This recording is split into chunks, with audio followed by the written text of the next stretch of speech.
blown leads thing is a thing. We didn't want to say it was a thing. You were the one that was first kind of wanting to believe it was a thing. I was a little more reluctant.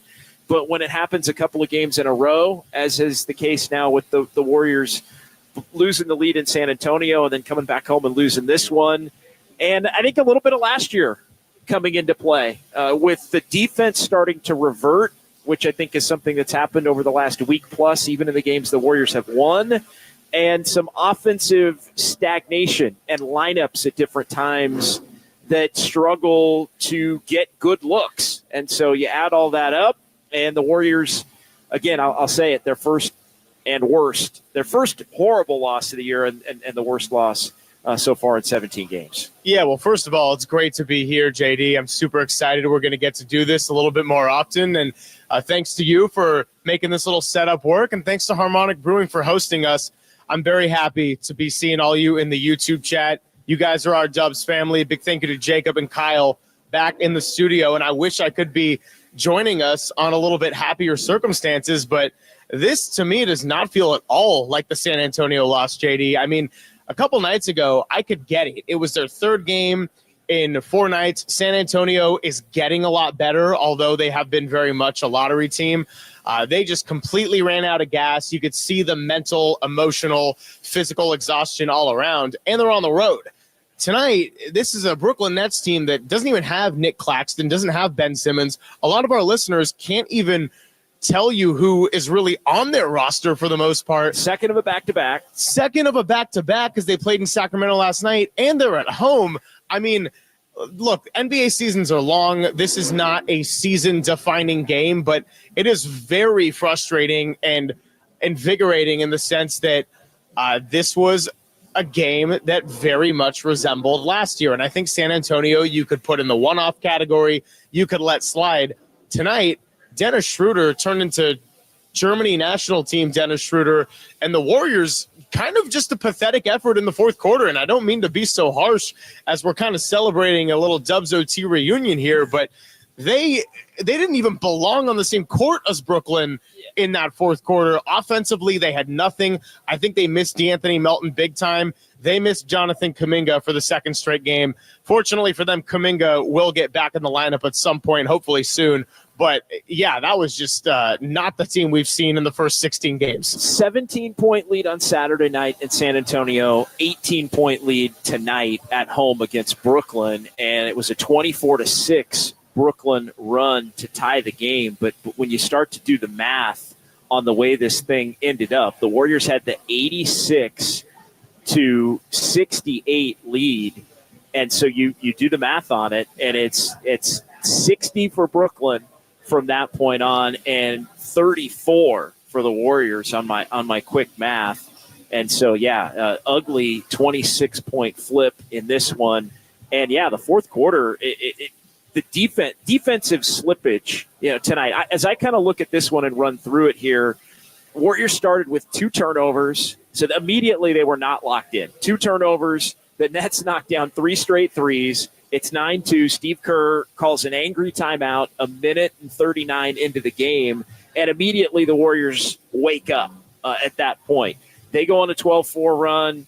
They take the lead, but still too many turnovers throughout the course of that quarter, an indicator of problems and a lot of the overhelping, which is something we saw last year. A lot of dribble penetration, overhelping, easy kicks for open threes. And this was a game where I felt the Warriors early let Brooklyn gain confidence offensively because their defense was bad, and then the turnovers on top of it in the first quarter.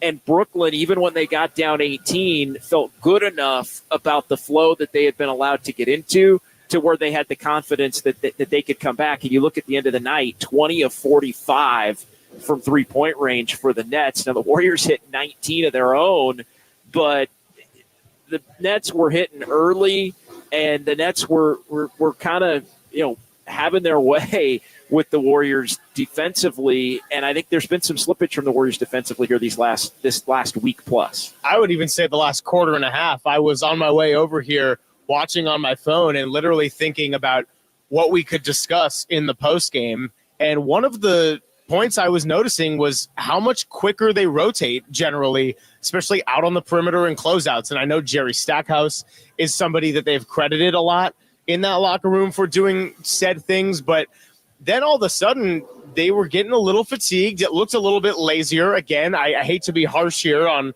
what's a nice, fun night out at Harmonic here on a Monday, but it just kind of flipped on its side. And I think because we saw games like this happen so frequently last year, it's going to bring out the reactions for both people like us and especially our friends in the YouTube chat and our listeners.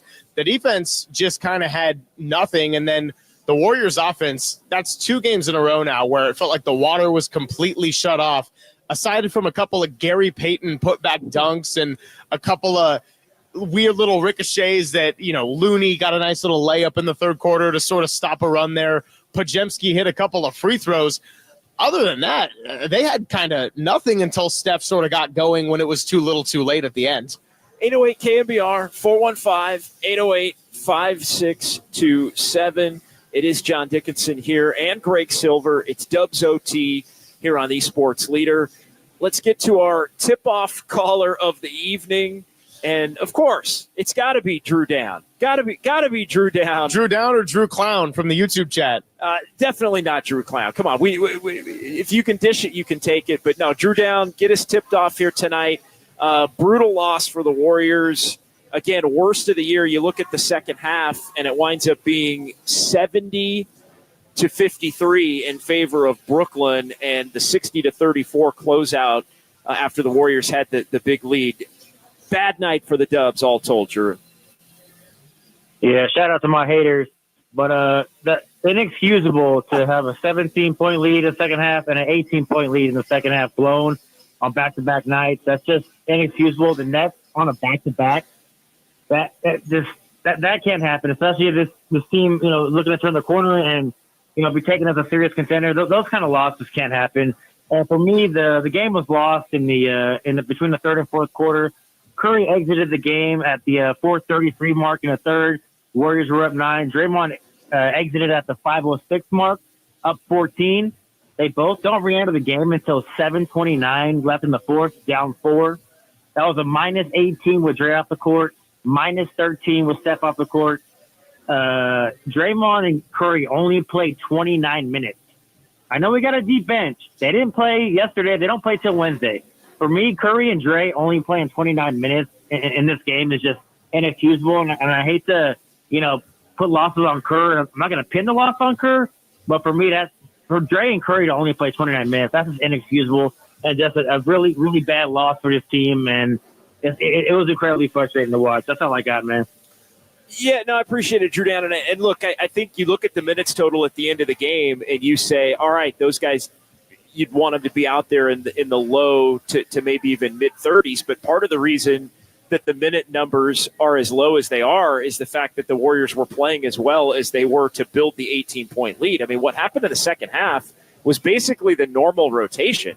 I mean, Draymond goes out, and then Steph goes out and then comes back. And, if it's 7+ 8 minutes left in the game, maybe you call timeout at this point with, 9 or 10 to go and bring them back in. Although in November, when you have the record that the Warriors have against that opponent, I'm not sure you're necessarily – it's not that you're not chasing it, but it's that you feel like you have enough margin for error to be able to hang in the game close enough to where you can bring them back in at the normal time and still be able to make the run. But, yeah, you look up at the end and they end up losing and they only play 29 minutes apiece, and you want to have them out there a little bit more than that.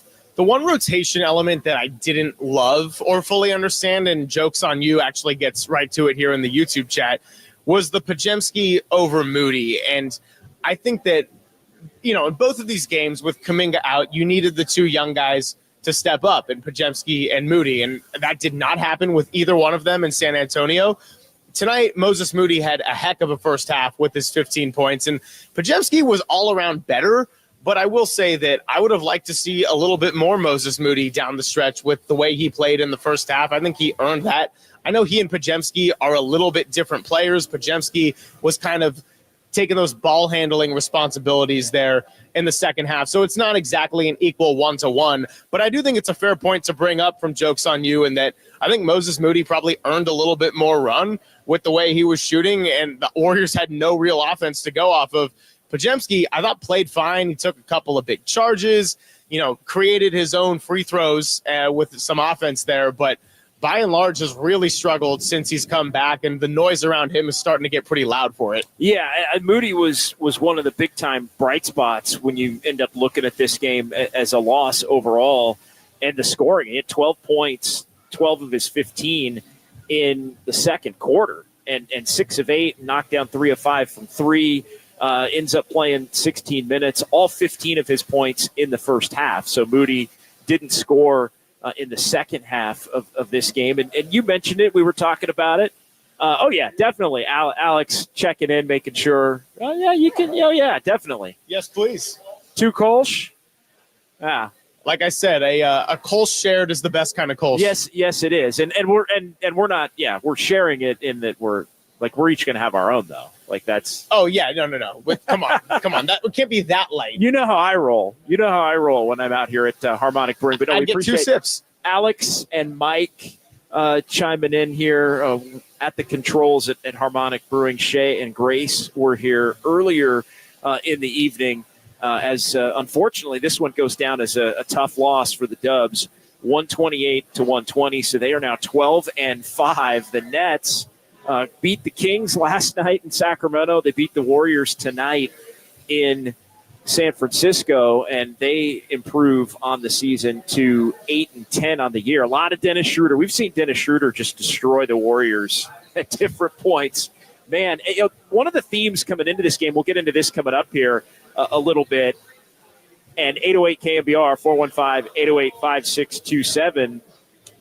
There is a lot of discussion, I think, coming into this game about it being kind of a showcase game for both teams, right? There is the reported interest that the Nets have as a potential suitor for Jonathan Kuminga, somebody that may make him an offer to where the Warriors would have to match potentially uncomfortably in this offseason with restricted free agency. But if the Warriors were to do some kind of a trade, the Nets have a bunch of pieces that I think could be beneficial to playoff teams. I think, and they are going to make some moves where I think a good chunk of their roster is going to wind up on a bunch of playoff teams. So when you look at this team and game tonight, I'm watching a guy like Schroeder and others on the Nets roster, and I'm kind of thinking, I wonder if the Warriors do engage them at some point about some of these players. And so that was kind of a back-ended theme for me as the Warriors were letting the lead slip away. That became the primary theme, the Warriors letting the lead slip away, but something to keep an eye on and that we can get into here as we roll on here on the Sports Leader. All right, he's Greg Silver. I'm John Dickinson. We're out here at Harmonic Brewing. Let's get a quick timeout in. 808 KNBR if you want to jump in and join the conversation.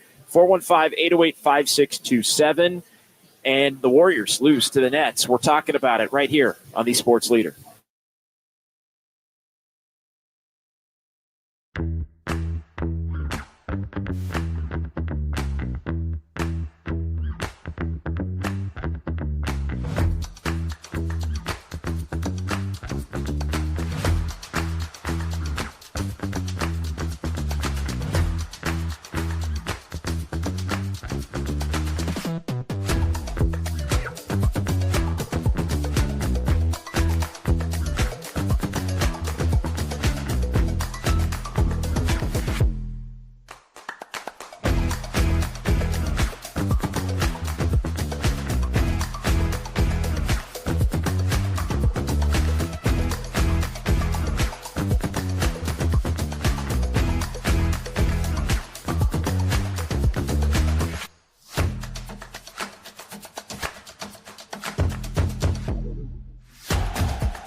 Hoops Heads, Dubs OT with John Dickinson keeps ballin'. Streaming live at twitch.tv/thesportsleader. The pocket pass to Keon Johnson. Waters moved his feet. Shot clock at 1. They run out as Schroeder. Got it off in time and buried a 3. Barely beat the 24-second buzzer. And Brooklyn has flipped the game by 21 points. Yeah, they would end up flipping it by 26 from 18 up. The Warriors wind up losing this game by 8, 128 to 120. Dennis Schroeder destroying the Warriors, as he often does. 31 points, 4 of 8 from 3, 5 boards, 7 assists. He really controlled the game for the Nets down the stretch in this one as the Warriors get hit in the mouth. Fourth quarter, 41-28.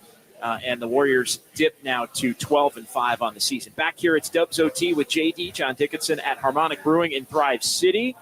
Got Greg Silver on hand as well. Make sure you're listening to Greg with Greg Papa. Just a couple of guys named Greg, Papa and Silver here on KNBR, the Sports Two Leader. Gregs on the reg, he says. Yeah, from 10 until 2. And, tough night for the Warriors, a night that we've been discussing felt an awful lot like last year in terms of the Warriors blowing leads, not playing great defense, and also stagnating a lot offensively at different points. Some lineups that just looked like they didn't have enough offensive firepower. Some of that could be not having Jonathan Kuminga tonight and Saturday. You've mentioned Kuminga's really good at getting fouled. And that can just stop the game, allow your defense to get set. You get a little bit of a mini rest. And he's also really good at getting easy buckets to just stabilize runs when he gets the ball in certain positions. Didn't look in either of these games like the Warriors were going to need it. But you look up at the end of the night and you go, oh, wow, if Kuminga had 10 to 12 relatively efficiently, he would have, maybe the Warriors pushed the lead back, up to 20 plus and are able to hang on in both of these games. Are we using the G word tonight? Because San Jose Jazz fan wants to know. Gutless? No, tonight's not gutless. Yeah. Gutless is you come out and you get down by 20 and then you cut it to 4 and you lose by 12. That's like gutless is that's not gutless. I love how quickly you had that scenario pulled up in your head too. I know No, tonight was not gutless. Tonight was definitely not gutless on the Warriors' part. But they weren't quite as engaged early in the game. And I think, they allowed Brooklyn, as we talked about in the first segment, to get comfortable. 808 KNBR, 415-808-5627. Let's get Danny in Vancouver next here on the phone lines on the Sports Leader. Hey, Danny. Hey, guys. It's great to hear both of you together. I'm going to be down there for the back-to-back next week, so I'll stop in and say hello. Awesome. I won't use the word gutless because I thought about what you just said, so I will retract that. But that was a horrible loss, and I was thinking, and correct me if I'm wrong, but I think this is the third loss we've had to a team that's come off a back-to-back, which is really disturbing. I think it was Clippers twice, and now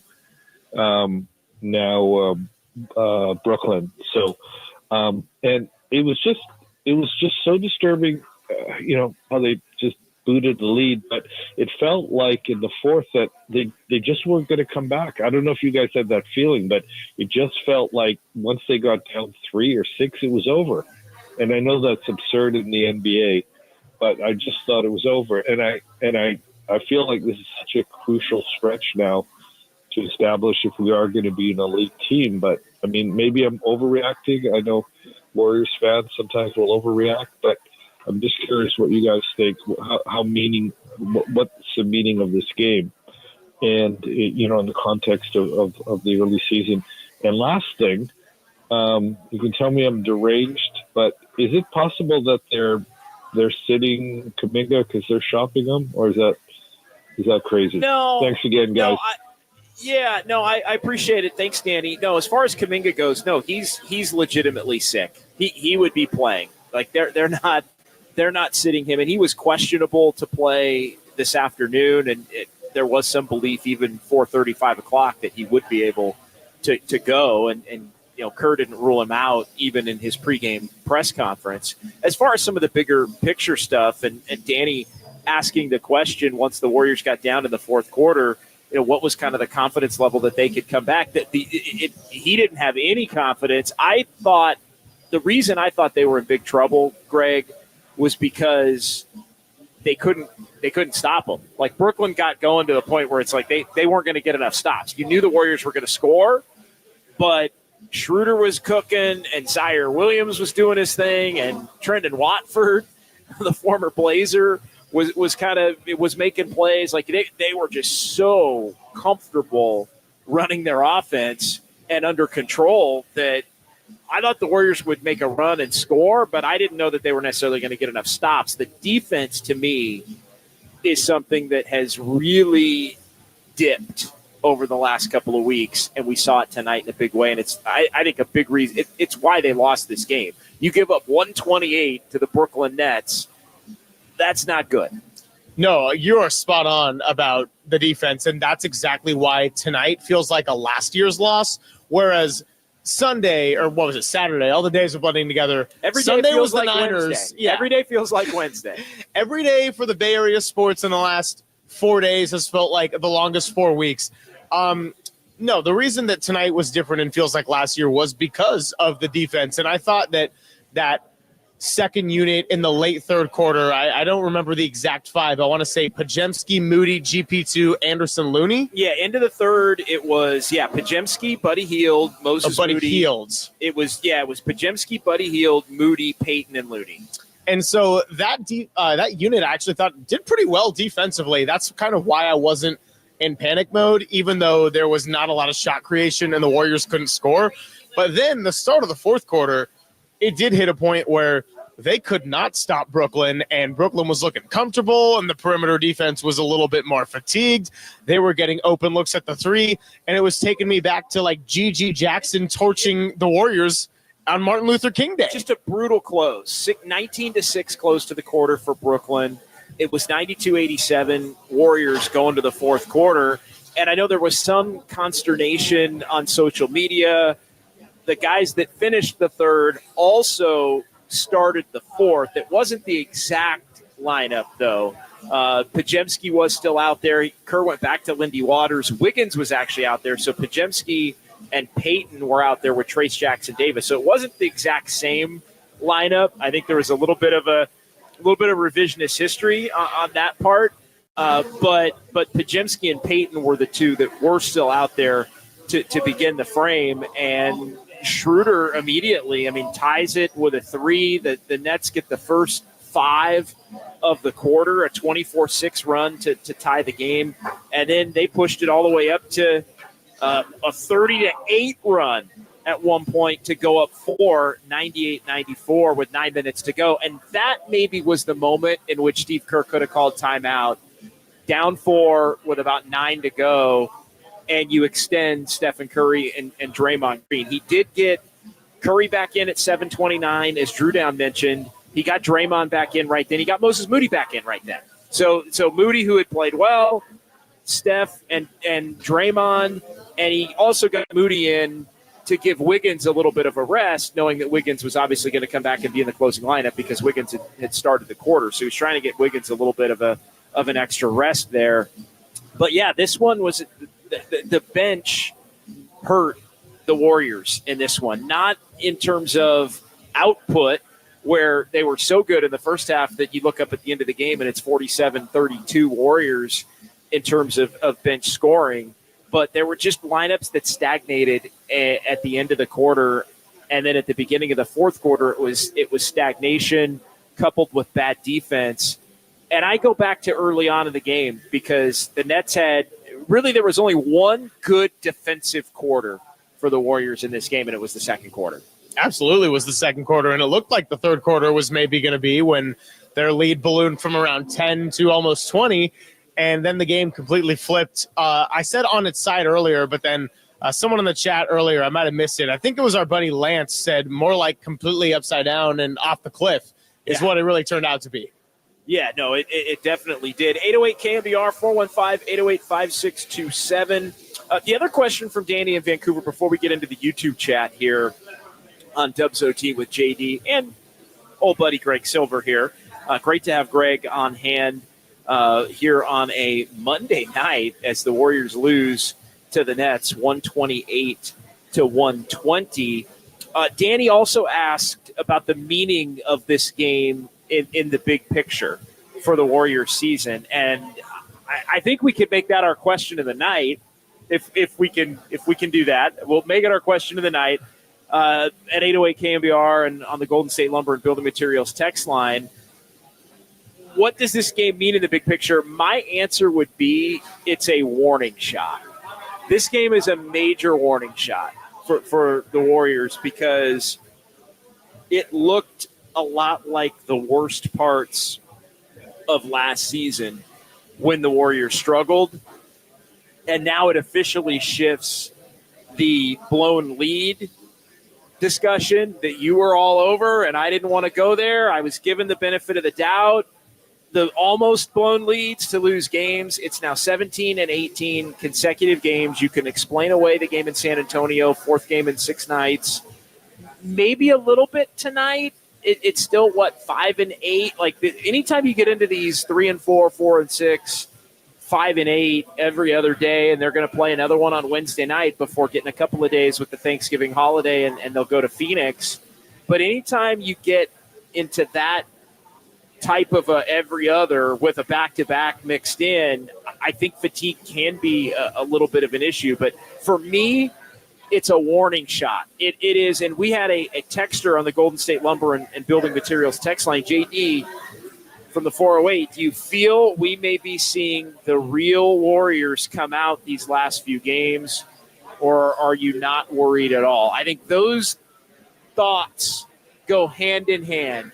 Warning shot for me. I think there's an early little first mini stretch of adversity for this team, and now you're playing OKC again, where the Warriors got one of their best wins of the year against the Thunder in OKC a couple of weeks ago. Thunder handled Sacramento tonight in Sacramento. They're coming up 80 here to play the Warriors on Wednesday night. So it's not going to be an easy task, but I also think you could make the case the Warriors will be invigorated at the opportunity to play a team that has grown to have the clout of Oklahoma City. So I think that on a night where Steve Kerr, I'm seeing in the post-game press conferences, is talking about juice. I think there's juice for the Warriors when they play OKC.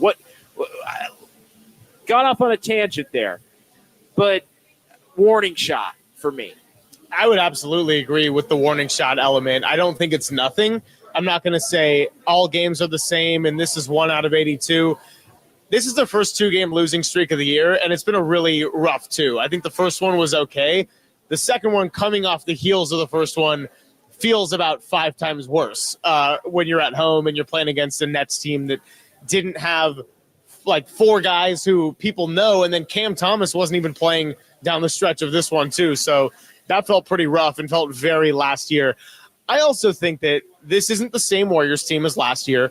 They are better. They do have better depth. They do have a more balanced roster, and these younger guys are a year more experienced now. So I don't think that this is the real Warriors, to the texter's point, or kind of like is this what we really see versus it being fake first? I think it's a mix between the two. But the 12-3 Warriors might not be the Warriors also. Exactly. The real Warriors. Exactly. And I think it's probably you got to go somewhere in between on this one. And every 82-game season is going to have some bumps of adversity.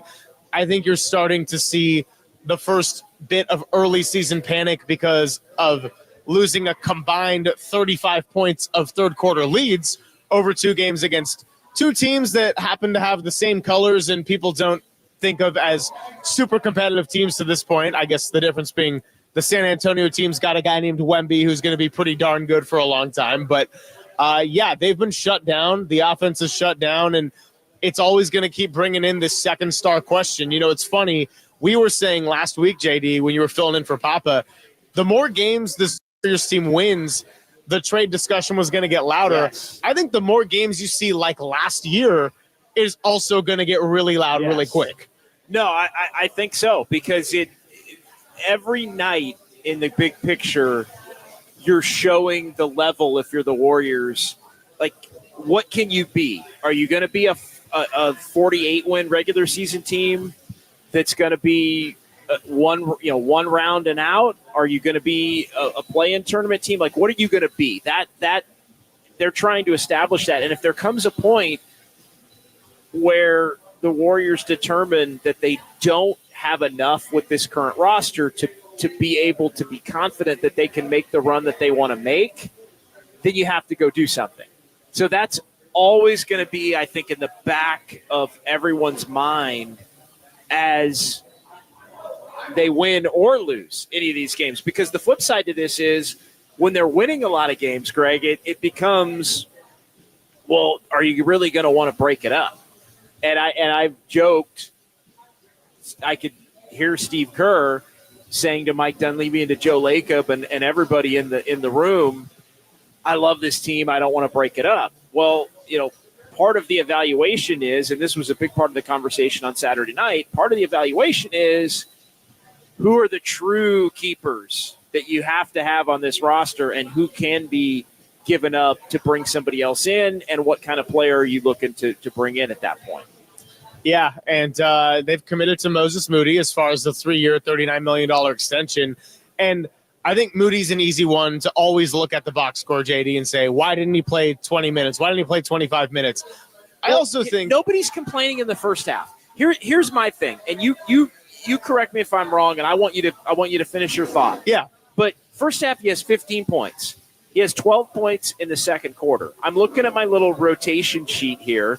Moody comes in midway through the third. He finishes the quarter.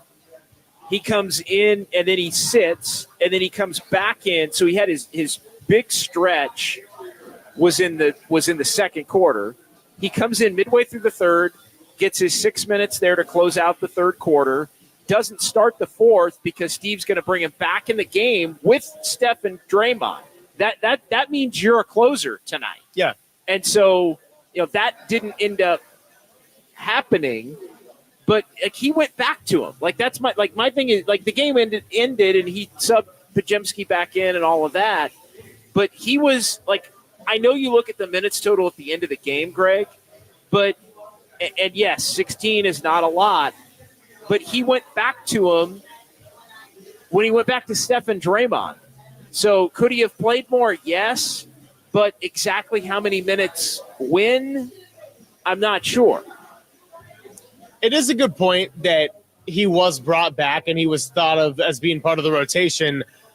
I also think that you could have taken some of Podziemski, some of Lindy Waters, and given that toward Moses Moody. I think that's where I take a little bit of an issue tonight, because Moody doesn't get to be a closer automatically. He doesn't get to break that 16-minute, 20-minute threshold or whatever we want to look at in the final box score. But this is the type of night, JD, where when you sign a guy to an extension, even if it's a 3-year, $39 million extension, which is not very big in today's NBA, he earned the right to go and play those minutes. So, yes, he was out there in the fourth quarter, and Steve Kerr checked the box of, I am going to put him back in with Steph and Draymond. I don't think that's nothing, but I do think it could have been a little more. And Moody didn't really have much of a chance to get into a rhythm when the rest of his team had nothing to show for offensively. Well, and I'm seeing it right now in my little lineup sheet.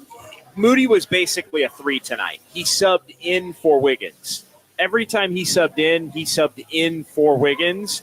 And so when you say Podziemski and Lindy Waters, I don't think that computed tonight for Kerr, because Kerr wasn't thinking, I'm going to go Curry, Moody, Wiggins, Draymond and Peyton. But do you think he could? Do you think Moody could do the two? I do. Okay. No, I do think he could, but I think tonight, in the way the game was planned out, it will.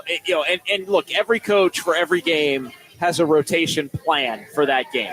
And Steve Kerr and Mike Brown, when he was here with the Warriors, explained it in the times where he would sub for Steve if Steve had to miss time. Mike would have, and he still does now with Sacramento, and Jordy Fernandez, the coach of the Nets, who was Mike's lead assistant with Sacramento these last couple of years after Mike went up the road to the Kings, would have basically a card. It's basically like a baseball lineup card where you've got your starters, this is my, if everything goes according to schedule, how I'm going to sub. And then you work off of that. Usually in the first half, you stick to it, Mike would explain. And then in the second half, you make adjustments off of who's playing well, who's not, the game flow, matchups and adjustments, and that kind of a thing. And I think tonight on the card, so to speak, Moody was a 3. But again, the Warriors have all of these guys who are 2s. They have Buddy. They have Pajemski. They have Waters. And so Moody being a 3 isn't a bad thing, but I don't think, and people can disagree with it all they want. I'm not saying anybody's wrong who feels this way, but I think to explain it in Kerr's view, he's not thinking of it as Moody and Pajemski. He's thinking of it as Pajemski, Heald, and Waters are one spot, and it's an overloaded spot to get everybody in at that. Moody's not even a part of that conversation tonight. He's kind of in his own category.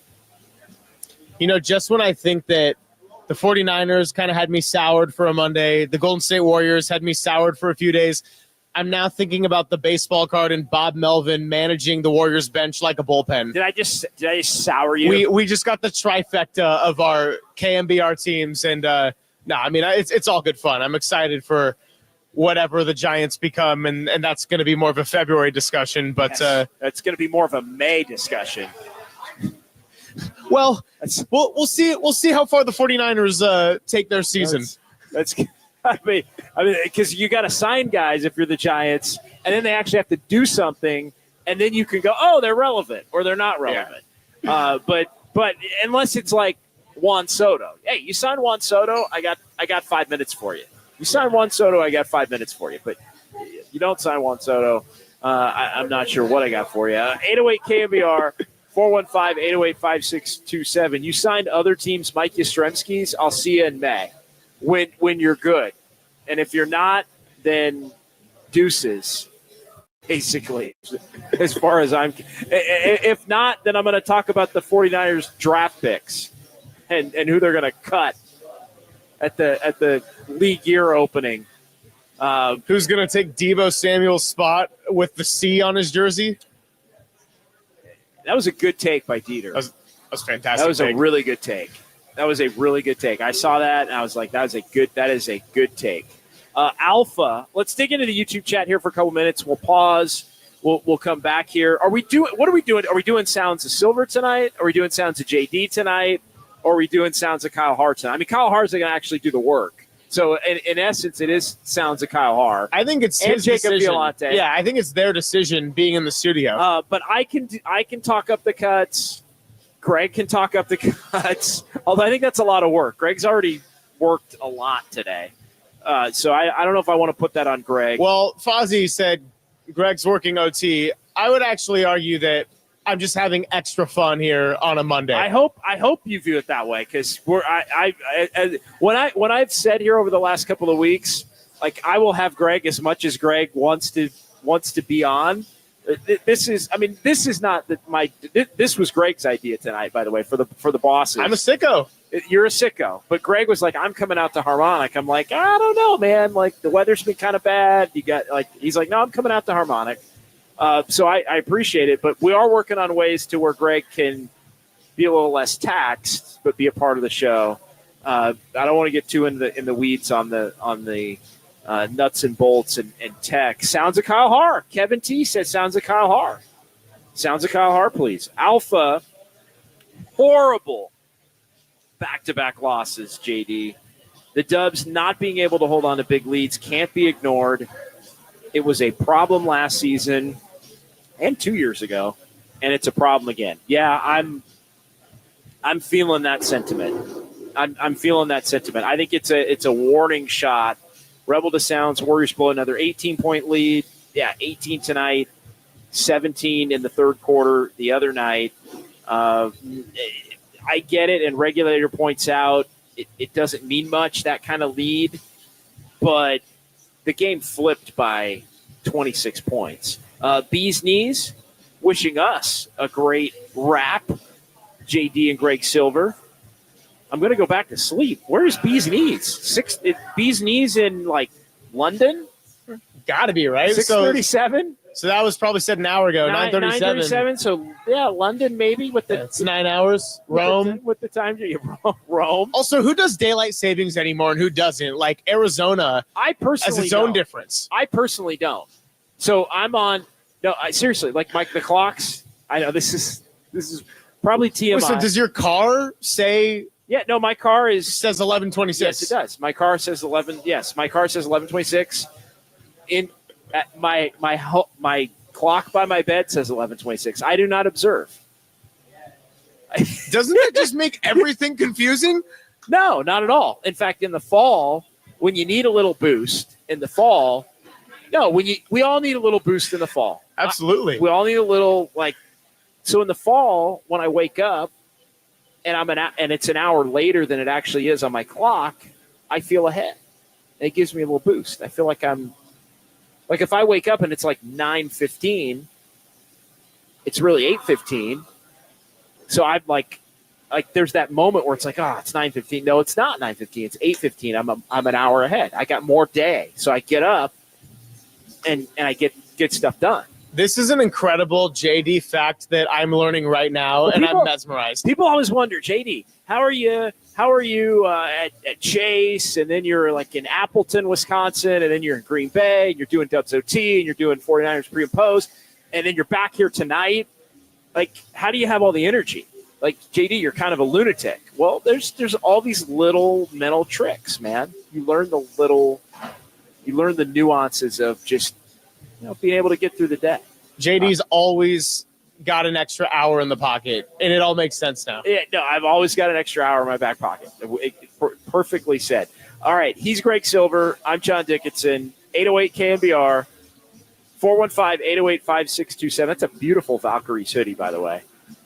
Show that off to everybody out here at Harmonic and everybody watching on YouTube and Twitch. It's the only team that's not disappointing me right now. 925, by the way, not worried at all. And we have to talk about this coming back, and we will. 925, not worried at all. Buddy won't be in this slump forever. We got to talk about Buddy Hield coming back. We're going to do that. Sounds of Somebody coming up here at Harmonic Brewing. Warriors, worst loss of the year, 128-120. Brooklyn Nets beat the Dubs, and we're rolling on here on the Sports Leader.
This is KNBR, and this is Dubs OT with John Dickinson, streaming live on YouTube at KNBR 1045. Well, there's nothing you can do. If you turn it over, there's going to be an advantage the other way. You're going to give up something. And tonight, a lot of threes. They took 45 of them. They also got 30 free throws. That was the focus coming into the game. We knew that their ticket to beat us was threes and free throws, and we weren't able to avoid that. No, the Warriors were not able to avoid that. 20 3-point makes for Brooklyn on 45 attempts. They shoot at 44% from distance and 30 free throws. Warriors got to the line 17 times, only made 11 of the 17. That's another issue that I think continues to be a problem for the Warriors. And Draymond Green these last couple of games has not, to say the least, looked comfortable at the free throw line. Back here on Dubs OT with JD, KNBR, the sports leader at Harmonic Brewing in Thrive City. Nets win it 128-120. 808 KNBR, 415-808-5627.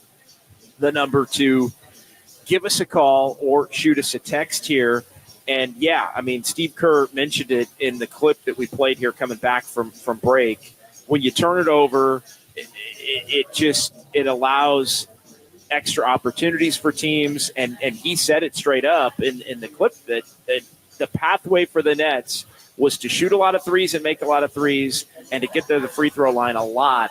They did it. 60 points for Brooklyn from three-point range, another 26. So 86 of their 128, basically two-thirds of it, was from either the three-point line or the free throw line in this one. And over the 48 minutes, the Warriors, Greg, were able to, or the Nets were able to win the game on that. That's also not even counting the points that the Warriors continue to leave on the table with the free throws. And that is going to become a discussion more and more throughout the season, JD, especially as the losses amount, close ones in which they have a lead.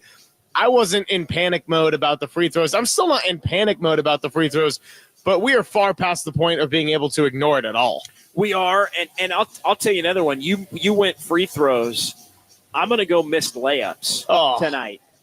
So many missed layups tonight. Wiggins missing Trace Jackson Davis tonight. I mean, ouch. He having all kinds of difficulties finishing at the rim. Hey, what's going on, Alex? By the way, Alex from Harmonic here. Let's Alex is to say hi. Alex has a beautiful. Let me find the right screen here. Come on, hop in. Alex at Harmonic with the Captain Clay hat. That hat looks wonderful. Somebody may or may not have hooked him up with the Captain Clay hat. Out well, you know here. what? That was a real happy memory. So we like to share those with Harmonic. Yeah, no, it's very good. JD getting his Kolsch. Yes, Joe Schmo. JD getting his Kolsch here. Hey, by the way, quick aside, going back to the daylight savings thing. Yeah. When it gets to the spring, do you then set your clock an hour ahead? No, I just leave it be. Okay, so you got the extra hour for half a year. I'm Arizona. You're Arizona. I'm Arizona. I remember this conversation. I having a conversation with you and Heidi. Yeah. About that, your girlfriend Heidi. Yeah. About my enjoyment of Arizona. I was actually in Arizona today for a couple of hours. I had breakfast in Arizona today on the way back from Wisconsin. But no, I have an affinity for Arizona, and I just take after what they do with the whole daylight savings thing. Yeah, and Hawaii. I mean, KNBR just had ties to Hawaii for the last week, so it all makes sense now to me. You're committed to your craft. That's all it is. That's all it is. It's all it is. Missed free throws, a problem. I thought the missed layups tonight were a bigger problem. Although, again, 11 for 17. What do I always say? Who are the ones missing the free throws? 6 misses tonight. 3 were Draymond, 2 were Looney, and then Andrew Wiggins had 1. So 11 of 17 is not good, but it's Draymond and Looney. You need better than 1 of 6, though, from Draymond and Looney at the free throw line. You need it to be 3 of 6 for those 2 at the free throw line is still bad. I'm looking at Draymond the other night, and 0 for 5 for Draymond the other night.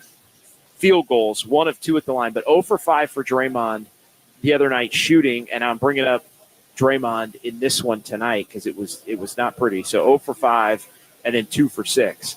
So you look at Draymond, 2 for 11 in the last couple of games, not hitting the 3-ball like he has been. The free throws, I think he's in bad shape with the free throws the last couple of games. I think he's 3 for 10, something like that in the last couple of games at the free throw line. Not good, but as I look at my little shot chart here for the Warriors and look at shots in the paint for Golden State, a lot of misses on the interior and at the rim tonight. Yeah, I need to go and look at the shot charts myself, especially before 10 a.m. tomorrow or 11 a.m. JD time. I'm looking at TJD. TJD was 4 of 7, and he missed 3 right at the rim. I'm looking at Wiggins. Wiggins missed 4 at the rim tonight. Wiggins was 5 for 9 in the paint tonight. Steph only took 1 2-pointer period. Yeah, Steph had the 1-2 in this one, and it was what was it? It was a foot on the line, too. Oh, yeah, right. Yeah, he was gunning all day. Yeah, I'm looking at Curry. You said he took 1-2, right? He took 1-2. Yep, 1-2. He was 0 for 1, and it was a top of the key 3 where his foot was on the line in the fourth quarter, in the final minute of the fourth quarter. It was the little floater. It was that little stepped in and the game was over and he couldn't quite get space. And he just that was technically a 2. It was it was a 2. Oh, that was the only one. So it was. Yeah, he had nothing that was by design anywhere near the lane in this one. Yeah, it is a trip to look at. I would you would come over and look at it. Okay. I gotta get. This is I gotta get you. Yeah, the shot chart is it was all from deep. Yeah, all deep, and that was the one. And then and then you can even click on it, and it'll tell you when it was. Quarter 4, 58 point. I'm learning. Get you set up with that trick.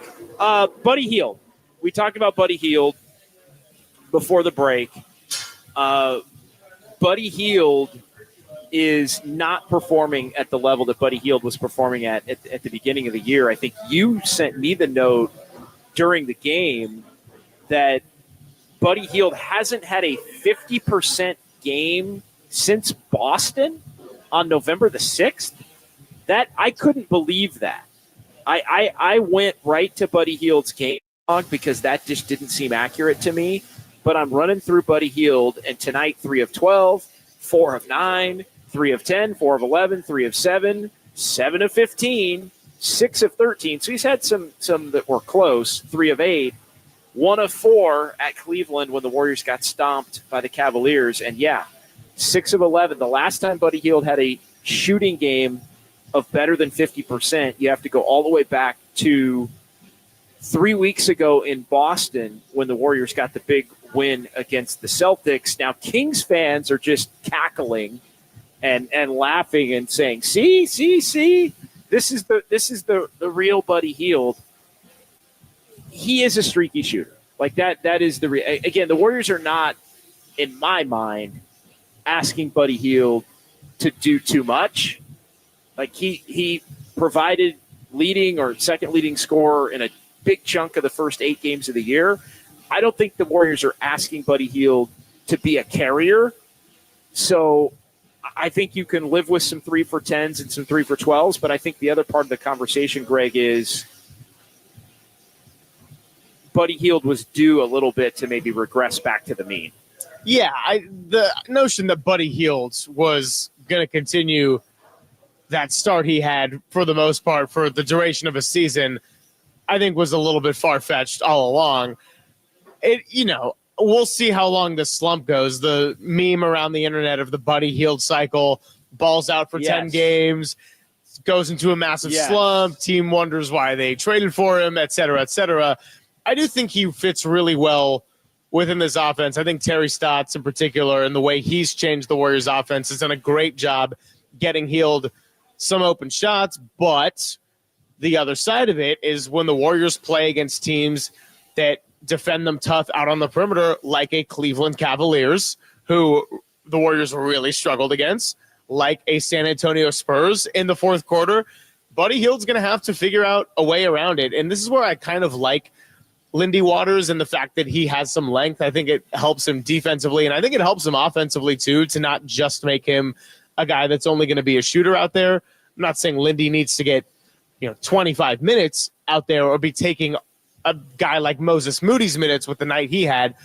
But I do think Buddy Hield can't just be living out on the perimeter, because teams, as the Warriors face better competition, and if they get into a playoff series, they're going to be waiting for it, and it's going to be back to the Warriors of old, where it's kind of on Steph to do otherworldly things to give them a chance at winning some games late in the fourth quarter. Yeah, and you don't want him to have to be that taxed to get to where you want to be heading in toward a postseason. Couple in the YouTube chat here before we take a quick timeout. We'll get to sounds of Dubs OT here on KNBR. No Cap 757 tried to tell everyone last stream, so on Saturday after the Spurs game, the Nets went to OT with the Celtics and Denver. Yeah, they beat Sacramento the other night over the Kings. Are suddenly not playing well. They got thumped.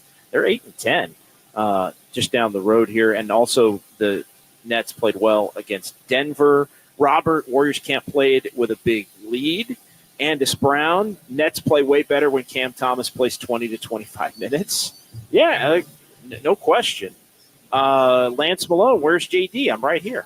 Right here. Cheers to you, Lance Malone. San Jose Jazz fan, I don't know who said it after the Spurs, but I don't mind stealing it. JK's trade value goes up, talking about Kuminga, when he doesn't play. They could have used Kuminga. They could, both of these games. Again, I also think these are two very Kuminga-friendly opponents, and that's not to dog the start Kuminga's had, because he has played really well and he's embraced coming off the bench. This is not to diminish the success he's had this season, but on top of that, I think these are Kuminga-friendly opponents. 100%. Young, athletic, maybe don't have the team defense kind of functioning in a five-man unit that we see some of these other high-level teams have.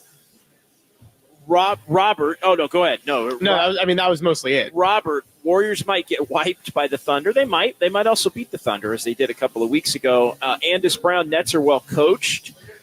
I agree with that. I think Jordy Fernandez is impressive as hell.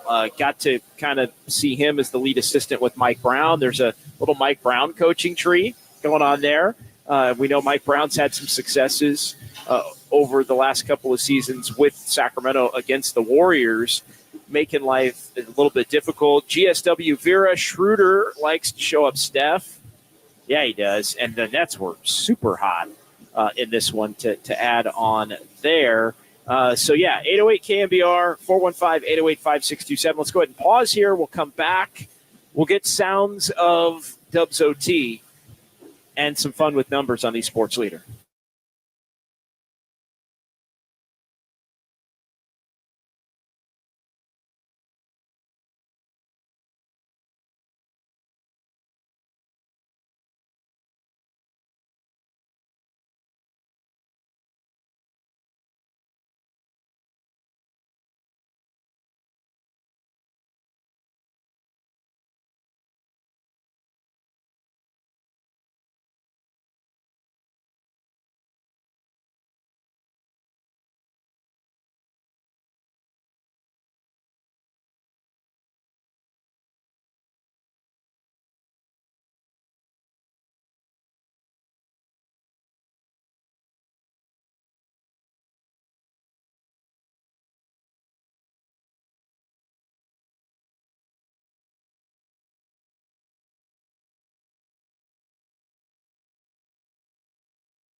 Did you hear something? Yeah, like a swoosh. Yeah. Dubs OT presents the sounds of silver. Streaming live on YouTube at KNBR 1045. All right, back here on Dubs OT, John Dickinson at Harmonic Brewing in Thrive City. Greg Silver is on hand as well. Sounds of JD, though, tonight here as the Warriors lose to the Nets 128-120. It got ugly in the fourth quarter, 41-28 Nets. Warriors had an 18-point lead late in the third, and it went 60. What was it, 60 to 24? No, 60 to 34. No, it was 86-68. Yeah, 60 to 34. Brooklyn down the stretch in this one as the Warriors lose. Let's get to some of the best sound from the post-game press conferences over at Chase Center in the Bill King interview room there. And let's get it started here with Steve Kerr, who addressed the elephant in the room, which is losing the big lead.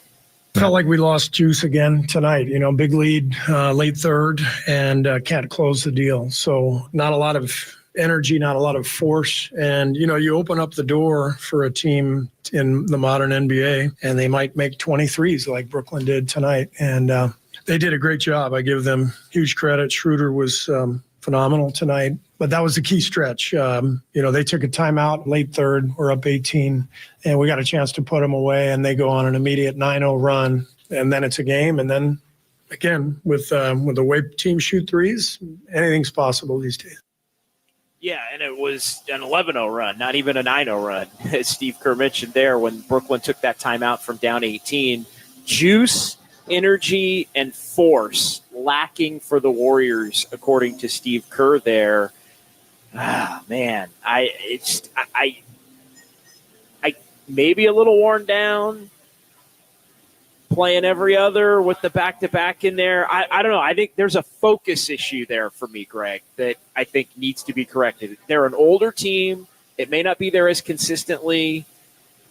They got off to, I think, a hot start in part because they really wanted to make sure that they owned the beginning of the season and didn't end up in the position they've been in the last 2 years where they're fighting this uphill battle. They're still not even at 12-5. You get to 12-3, you can lose a couple, even one ugly as tonight, and you're still in a very good position overall. But juice, energy, and force, what does that mean to you? I don't like it because I'm not saying that winning in this league is easy. However, considering the highs that the Warriors have reached, especially Steph, Draymond, Steve, Looney, the tone setters, and the lows that they have seen with a lot of the blown leads of the last couple of years and not taking anything for granted, they shouldn't have a lot of motivation needed to have focus and juice, especially when you're playing against your home crowd. And this was a big issue last year, JD. They would come home, they would show up, and come out really flat in the first quarter and the second quarter. And then they'd kind of wake up and turn it on. But just by being at San Francisco and the beautiful Chase Center and getting to have Harmonic Brewing so close, I know it makes me want to relax too. But we all got a job to do.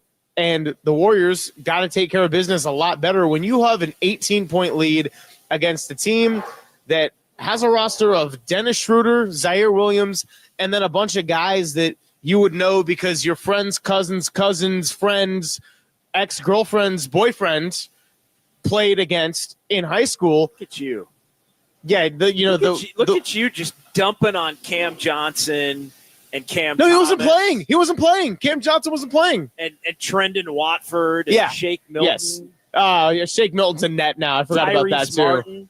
Look at you just dumping on all of them. I know Kyle Haar, who's a basketball fan. Keon Johnson. I know he knew like 3 players on this Nets team. Jalen Wilson's got a little something for you. Plus 18 points, 3 of 8 from 3. Jalen Wilson wants a word with Greg Silver. Oh, yeah, no, he'd take me to school on the basketball court, but that's why I'm getting to sit here yapping in a mic and talking about the Warriors and their standard. Let's hear another one from Steve Kerr post-game.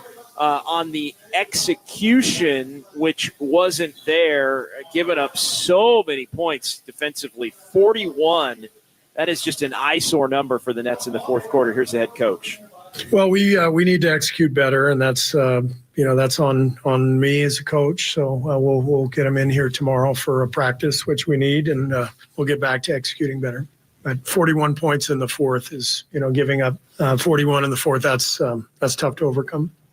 There is nothing that makes Warrior fans cringe more than when Steve Kerr starts saying that's on me. It took till game 17.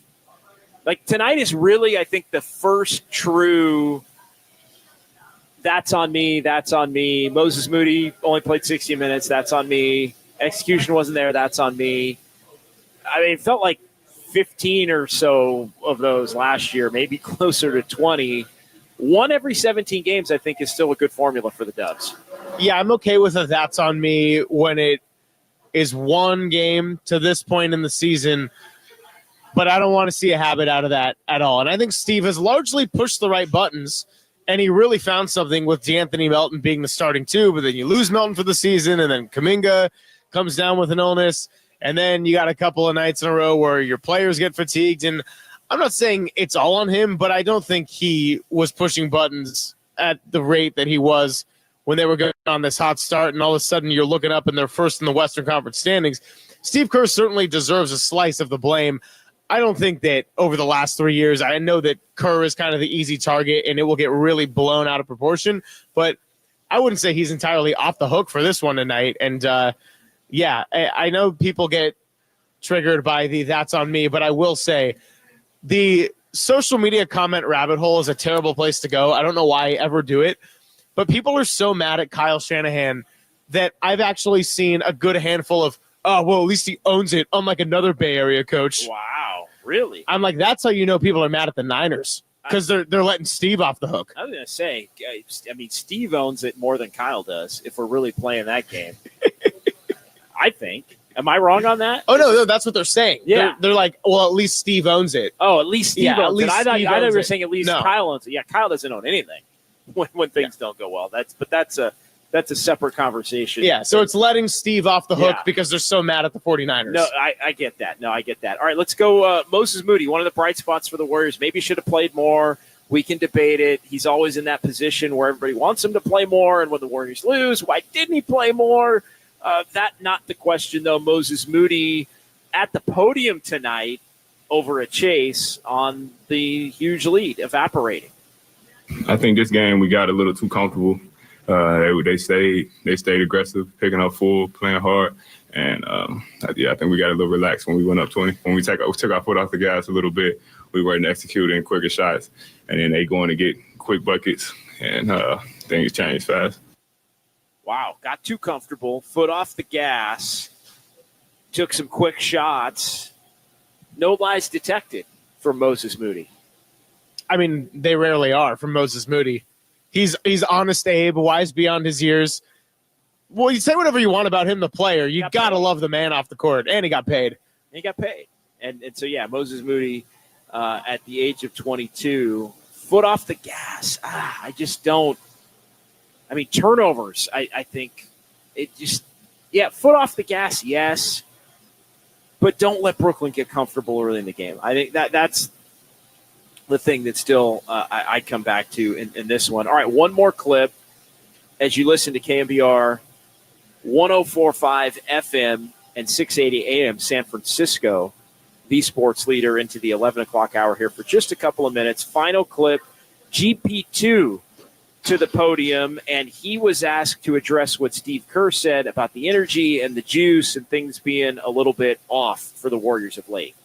We're probably not lacking energy. We just got to maintain it, mostly in the second half. Whatever we got to do in that halftime to get us back, get our energy back going, and to get our flow to what we do in the first half. We got to come out and do it and, have that energy from start. Not lacking, but need to maintain the energy. Warriors definitely didn't maintain it. I thought they were a little sluggish at the beginning of the game tonight, to be perfectly honest. I mean, you allow the Nets to get comfortable, score 34 points. They're hitting the three ball. That comes back. It bites you in the ass later in the game. And again, I think it comes back to it's turnovers, it's bad defense more akin to what we've seen the bad defense be the last 2 years when it's been bad. You're not getting nuclear Buddy Hield to help offset it. And, yeah, I think also that this team missed Jonathan Kuminga as well in a big way. Wanted to touch on this real quick. We mentioned it earlier before we get to fun with numbers and we wrap things up here from Harmonic Brewing.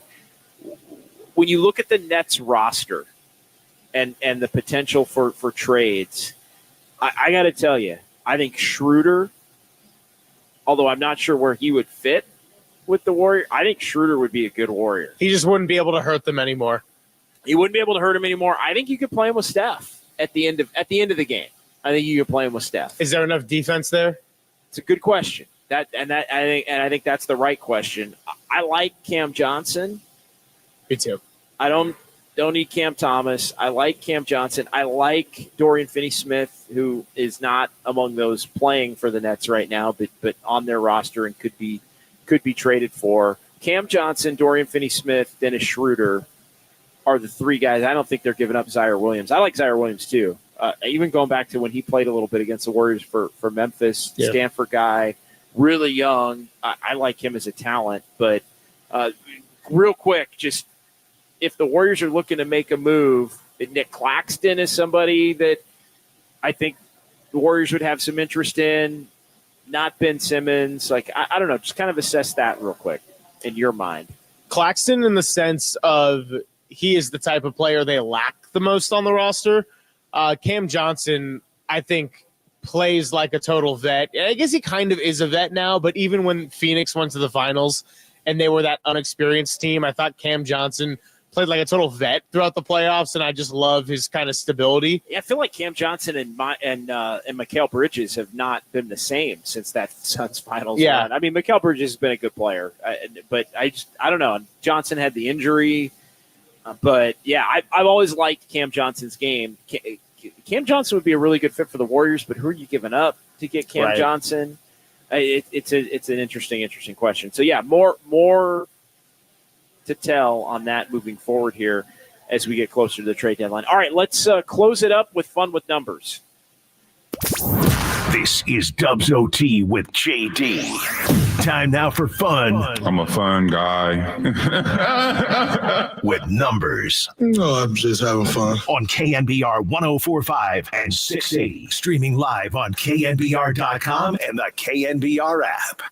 All right, the number's not good tonight for the Warriors, 128-120. They lose to the Nets. First time this season, the Warriors have lost 2 consecutive games, 12-5 overall. They're 5-2 on the home floor, and this is our first Dubs OT loss here at Harmonic Brewing. The other loss, we were over at Levi's. You were here, I think, Greg. Wait. I was here.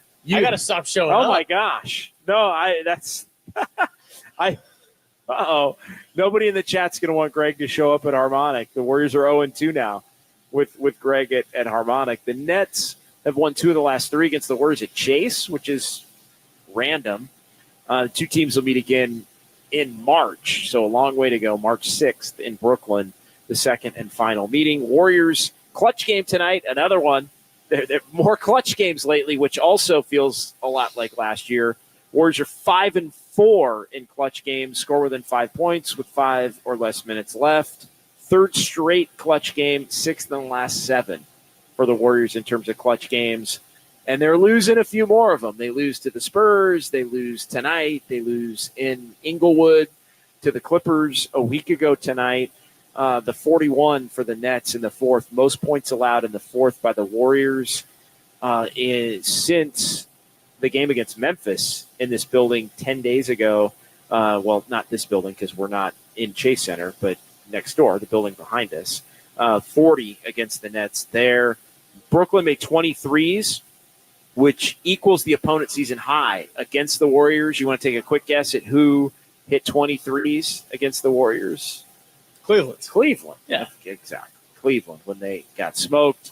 And the Warriors lost for the first time this season when they score 120 The Warriors were 9-0 when they scored 120 or more. So bad defense. You give up 128, 9-1 when they score at least 120. Steph Curry led the way with 28 tonight. Buddy Hield, rough shooting night for him, but he did move into a tie with Dirk Nowitzki for 18th all-time on the NBA three-pointers made list. And Moses Moody had 15 points off the bench, 2 points shy of his season high, all 15 in the first half. All right, that will do it for us, Greg. Quick final thoughts to you and promo anything that you've got coming up with Greg Papa tomorrow here on the Sports Leader at 10 a.m. Very quick final thoughts. Promo, we should have Marcus Thompson on the show tomorrow, so that'll be great. If you can catch that sometime between 10 and 2. Don't know the exact time of that yet. And then the only other final thoughts I have are a quick back-to-back. Robert, of course, wants his silver lining. Dude, I'm at a loss tonight, but tune in tomorrow because I will give you something between 10 and 2 because my day job is calling me and Walter says go to bed. Greg's going to figure it out in the next, 11 hours. He's going to figure out what his silver lining is. All right. Big thanks to Kyle Haar. Big thanks to Jacob Violante. Big thanks to my guy Greg Silver for stopping by out here at Harmonic. It won't be the last time. Thanks to Mike.